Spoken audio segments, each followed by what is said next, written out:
Hello and welcome back to my channel. In today's video, I will show you how to fix Cafeyn app not working. So let's get started. So here we can see the Cafeyn app. So if it's not work, you have to follow this instruction. Just click on here. If it does not open and if it's not work for you, then here you have to follow this instruction. Just press and hold it here. You have to click on this I button. It will open your app info. After that, you have to scroll down and click on the storage.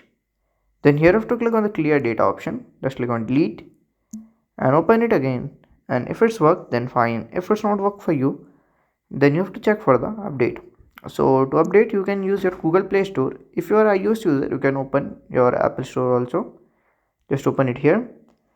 Then here at the top section, you have to search for the app. Okay, and then to open it, then click on the update and use it. So if you find this video helpful, make sure you like, subscribe and share the video. Thank you for watching.